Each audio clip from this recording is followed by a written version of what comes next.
Hi there everyone. Welcome back to the Vintage Sewing Machine Garage YouTube channel. I wanted to make a video today because I found this machine that I introduced in a prior video, and I got this machine because I was drawn to it for many of the reasons you are drawn to machines. In my case, I just thought they look cool. I've overhauled Husqvarna's before. The free arm version of this machine, and it's a European machine, and I thought, okay, someone had it, they couldn't figure out what to do with it, and I thought, okay, well, I'll take a crack at this because I like to rescue machines. Now, those of you who've watched my channel for any length of time have heard me say many times, like a broken record, whenever you get a vintage sewing machine,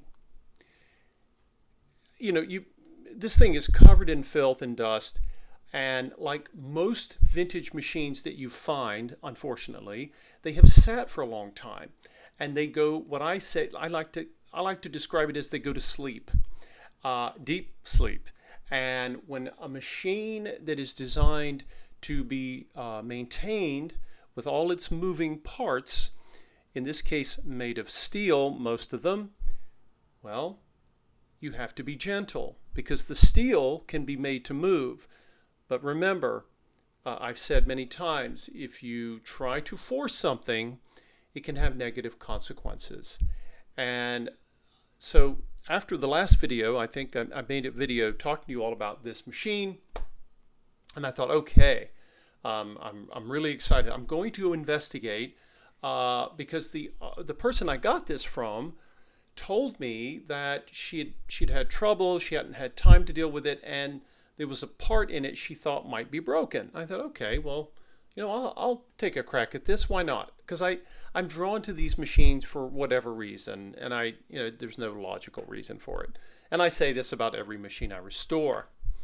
So before I show you why my theory about being cautious about waking up an old vintage machine is correct, I can tell you I wish I was wrong. I want to be so wrong, but unfortunately I wasn't.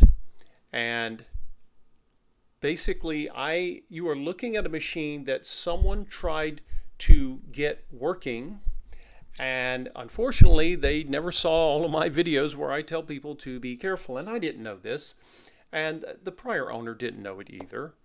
So I'm going to show you something. This is the hand wheel, and I removed it. The hand wheel slides onto the drive shaft, okay? And there's a cover here, sort of a cap, and it has a bolt, and the bolt screws into the shaft. This is not a traditional clutch knob that you turn to release so that you can wind a bobbin. Bobbin winding is done differently on this machine, but that's not our problem. So I want you to look at this for a moment. Now, this bolt was very tight, and I don't know if I can see, in fact I noticed this, I believe in the last video, it was kind of scratched here. Someone had tried to get this on.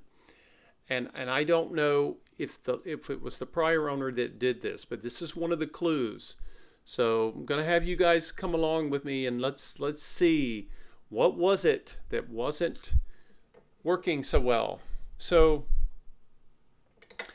what's interesting about this machine is that the drive shaft has a hard time turning, and I think there's a lot of stiff steel, drivetrain components up here, and I'm sure they're down below as well.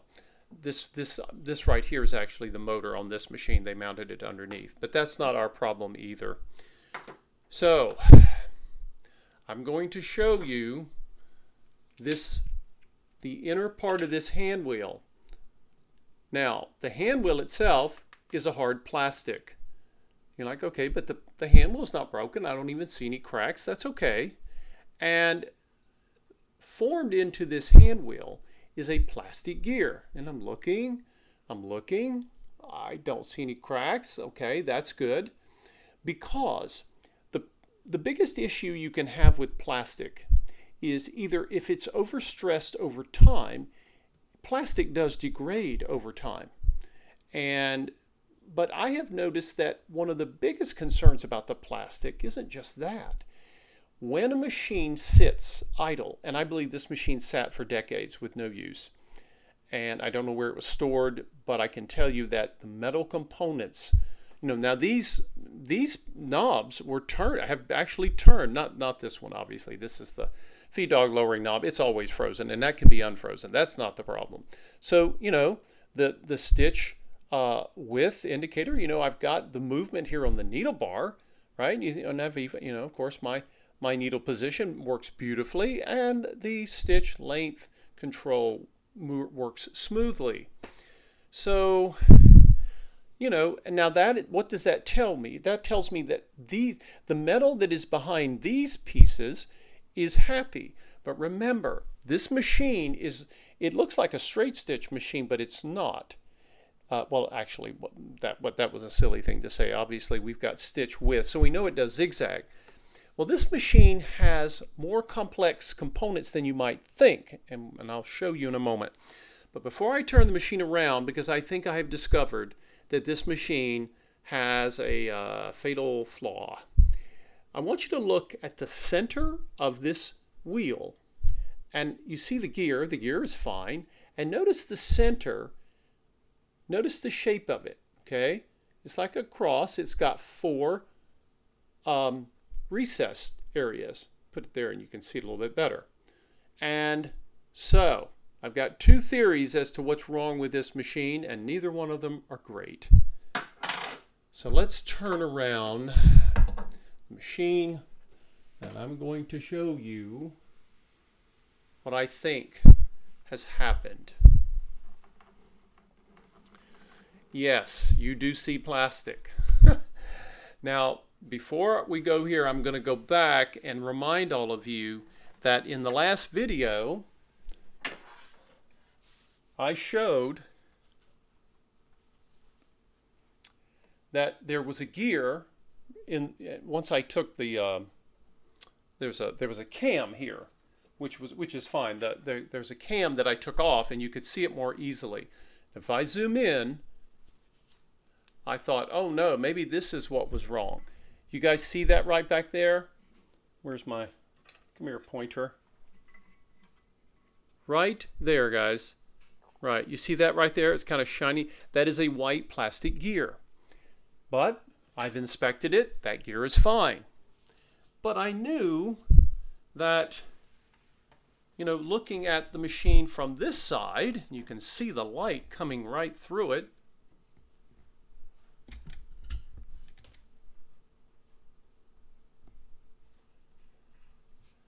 You can see sort of a white plastic, and you can see it glowing right here. And I thought, oh, well, maybe that's broken. Well, I looked at it, couldn't really see anything specific. So I went back to the side, and lo and behold, there's another gear. This one. Now this gear here engages with the hand wheel gear. Come here, gear. This gear engages, let's come back from our zoom here. This gear engages with the hand wheel gear when you want to wind a bobbin. And how do you do that? You push the bobbin winder, you push that piece in. And when it does, you hear a nice click, it locks into place, and you are off and running to wind your bobbin. Well, I've inspected this gear. It's also fine. And that gear would only impact bobbin winding. Well, I think I know what our problem is here. And it just breaks my heart. Now, remember this shape. You guys remember this? Remember the cross shape there? Okay. When this hand wheel is installed, it pushes against and engages. There's a big spring on this drive shaft behind these plastic pieces, and there's a couple of round sleeves of plastic that work. And this system, it is not clear to me yet why it's spring loaded like this, but the engineers had a reason. But you guys see this right here? This, right? This is the male part of what fits into this, right? Okay, we've got one, we've got two. Let's come around. We got three. Uh-oh. Where's the fourth one? The fourth one's not here, guys. This piece is broken. Now, I have a couple of things to say. Shame on the engineers for doing this. Now, you might think, well, what's so bad? I mean, this machine ran many decades like this. Here's the thing. I don't believe that these plastic pieces degraded and literally crumbled apart, which plastic can do. But what happened was, well, there are two theories. You guys tell me which one sounds most plausible. Someone took the hand wheel off at some point, and when they went to put it back on, right, they kept pushing, and when they when they pushed, you know, did they have it lined up? Because you heard a little click, right? That click means it's now lined up with these three, the three that are left. We need four here, right? And now we've only got three. But I have another theory, and I think this is more plausible, but maybe I'm mistaken. This machine sat for decades, and the oil between the metal parts turned to glue, as it will, especially if it's stored in a hot environment like a shed or an attic. And at some point, either a person before the person I got this from, or the person who had it that I got it from, who was trying to get it to work. Imagine you've got a machine, it's been sitting for decades, like, oh, I'm going to get this thing to work. And so what might they have done? They might have had, of course, the hand wheel would have been on the machine, and they would have turned it, right? Of course, it's the reason it's popping out now. You know, when you put this, when you put the cap and the bolt back on, it goes, you know, it pushes it back in. And so what I believe has happened is that when this hand wheel was on, the machine was fast asleep. And what did that person do? They turned the hand wheel, and they turned it really hard. And the steel drive shaft has all these other metal components. It has tons of metal components that it's working with.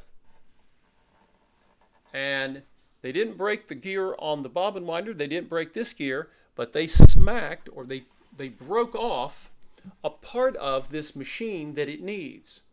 Why did this happen? If you know my channel, you know my approach to waking machines up, you know exactly why this happened.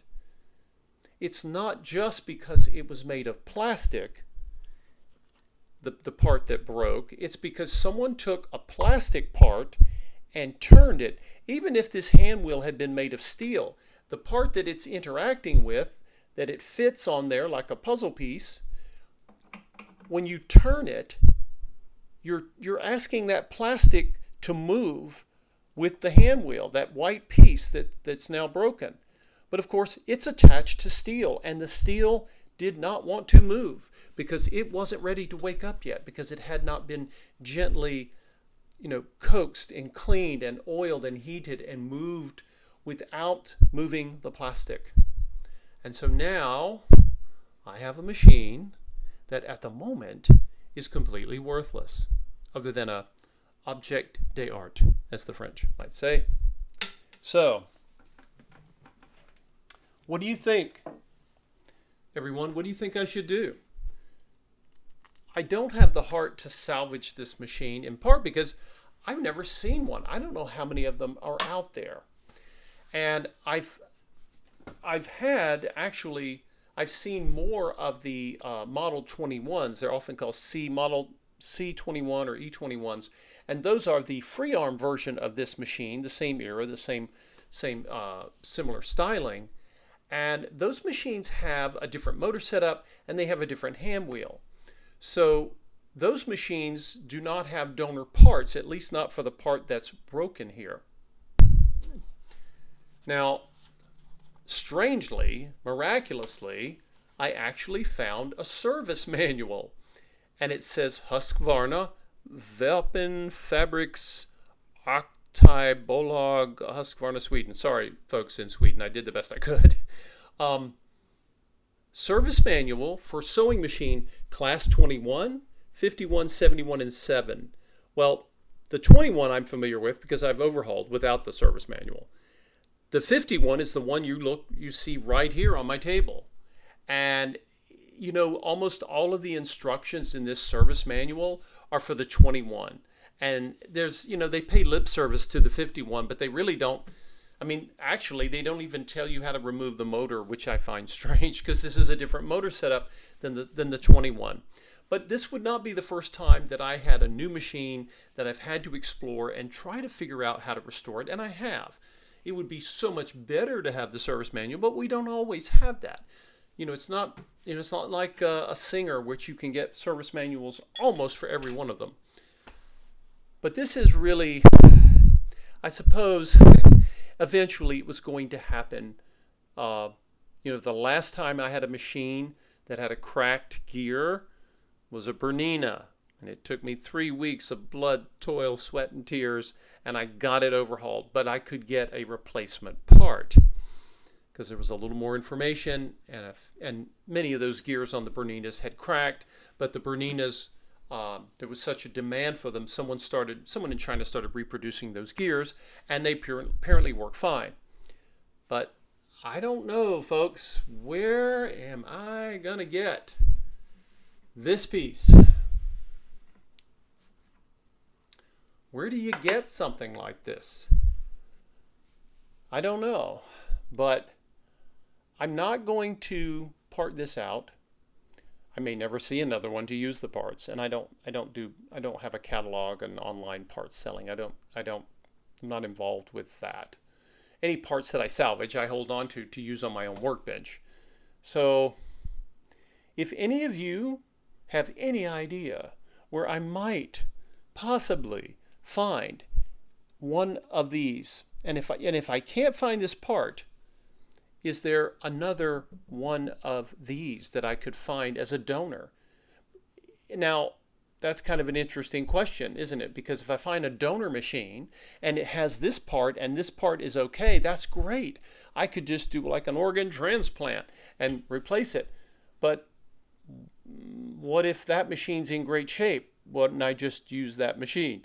So if I find a parts machine, hopefully there might be one that is kind of like the parts machine that I've had to salvage. You guys have seen that Singer 66 and the Kenmore that I had to salvage. But those machines were really hard luck and brutally, they just were in horrible shape. This machine is in many ways in fantastic shape, except for this, obviously, and the fact that it desperately needs an overhaul, but I'm used to that. I'm not a stranger to that. That's kind of the purpose of this, of my efforts, my hobby, and my channel, is to wake up machines that people have given up on, like the person that I got this machine from. And you know what? I don't want to disparage the last owner, because maybe she didn't break this. Maybe it was broken and given to her. You know, there's so much you don't know. And she could have tossed it in the landfill, but she didn't. She said, hey, you know, so I really appreciate that. But apparently this, at least in North America, whether it says Viking, because if it was sold in the United States, it would say Viking Husqvarna Automatic. And this one was sold in Canada. And I know this because it says Husqvarna Canada over here. Right on there's a decal here that says so. And they use the name Nordic. But that's irrelevant, because it's the same machine. I've explained to you all, Nordic was used in Canada because the right to the name Viking was owned by a department store. You will see this as Viking in the United States. In Europe, I think, I don't know if I think they just use Husqvarna. So the Husqvarna 21 models, which many people love, I don't know how many of them were made, but apparently they were more popular than this model. And this model actually would have been less costly, but I mean, you just don't see these very often. And, you know, I didn't get it because I thought it was rare. I just thought it would be a fun project. And, you know, I thought, hey, it had its original belt, which is crumbled. You know, you can see the dry rotted rubber is just crumbling there, and that's not something you want in your motor or your machine. So I took the belt off. In fact, that's why I took off the hand wheel, and that's when I discovered what was up with that piece of plastic. Now, I thought, hey, my greatest challenge is going to be I will be able to find a belt like this. It's an unusually long belt, but they're out there.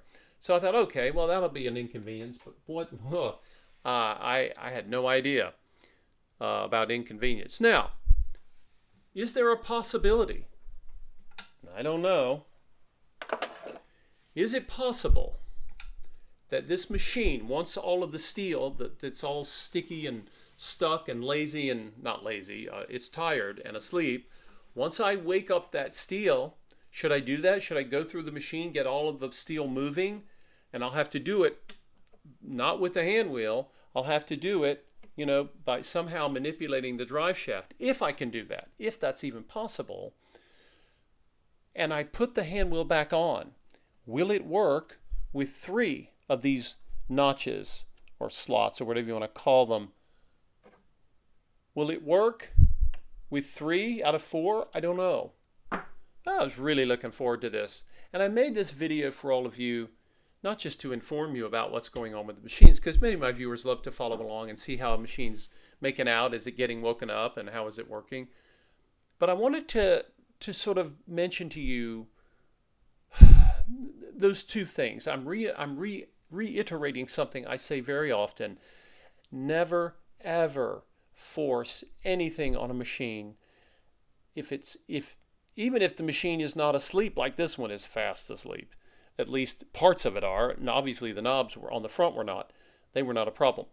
When a machine is asleep, or even if it's not asleep, if something doesn't want to move, listen to your machine. Do not force it. Someone strong-armed that hand wheel. They cranked it and they said, oh, I'm going to get this to move. And they did. And they stripped a crucial part. Yeah. The second thing that I have mentioned many times is that I love European branded vintage sewing machines as much as any of you do. There are entire groups dedicated to vintage Berninas, vintage Pfaffs, vintage Husqvarnas, and other machines, vintage Neckies. And Neckies typically have other issues. Their issues with plastic would come a little later. But one of the concerns and the things you need to think about is that if you get a European machine, getting a replacement part is much more challenging. Now, with the Berninas, again, you can get those gears, thankfully, because it's a shame not to bring a Bernina back to life, even with all the extraordinary labor it takes to get those gears out. It's not intellectually difficult when you've seen the process. The greatest challenge is that all of the metal parts you have to remove have been there since, many decades, and they don't want to come out, and you really have to, I'm literally covered in sweat when I was working on that Bernina. But remember, there's a reason why some brands of sewing machines are simpler to work on. In that, if they don't have a lot of replacement parts, like a Singer would, for example, if most all the parts that are mechanical are steel, then unless you really, do something really haphazard, you should be able to restore it, right? I've done this with a lot of the white brand machines. But when you've got a machine, and this piece, folks, it's coming in contact with a hand wheel. and the hand wheel is of course attached to the belt. So it is under stress. But I don't think this piece broke just because it was old and getting tired. I think this piece was strong-armed by someone who didn't know better. And that's one of the reasons I make these videos, is to remind all of you, you're so excited, you've gotten this machine, you really want to bring it back. Don't get in a hurry and do not force it. Sometimes if a part of a sewing machine is not moving, it could be not because it's stuck, but because it doesn't work the way you think it does. I had a viewer tell me that the viewer had thanked me because I was explaining in one of my earlier videos how the mechanisms of setting the setting mechanisms of a Singer 401A, for example, or the Singer 500, they work a certain way, and if you don't know that, you could break them because you have to push them instead of pull them. The point is, if something doesn't move the way you think it should, it's either because you're not moving it correctly because you're new to the machine, you're trying to learn it, or you are trying to move it in the right way, but it doesn't want to move because it's asleep. And whoever woke this machine up violently broke something that it needs to run, I think. I appreciate all of you watching. You know, I'm not going to give up yet. I am going to go on a search. I will put the machine into it is in dry dock. I haven't woken it up yet. And again, I can try to get the pieces moving. It's going to be really tough because normally that hand wheel is something I really need. So I'm going to have to come up with a way to try to move the machine around to see if that will help. And it may not, because I don't want to invest 20 hours into this machine, and then when I put the hand wheel on, it actually has to have all four, and it won't work with this piece now that it's broken. That's not a useful thing to do. But I'm going to have to think on this, sleep on this a bit, guys. And again, I love these machines. Some of my viewers sometimes think I don't like European brands, and that's not true. They are magnificent in their own way. You've heard me talk about them. You've heard me talk about the power of a Bernina, or the satin stitch of a Necki, or there's just the sheer needle punching power of a Pfaff. And all of those things are true, and those machines have lots of fans. Just remember, it's more, you don't have a lot of margin for error when it comes to machines that were sold in smaller numbers. And it's a long time ago now, and I don't know if any of my viewers live in Sweden. Hey, if anyone would know and have access to a part like this, maybe you would, and let me know if that's the case. I appreciate all of you watching, and if you have not, please consider donating to the channel on any of the Buy Me a Coffee links, and you can help support my efforts to purchase and rescue more machines like this one. But if anyone ever tells you that they've been trying to work on a machine and they didn't succeed, you might want to ask a few questions. But the person I got this machine from was totally open and honest with me. They just didn't know. They didn't know what was broken. They just said, I can't tell you what it is. Well, now I know. And now I got to figure out, how is this machine going to come back? Sometimes rare, not such a great thing. Thanks for watching, everybody. We'll see you next time.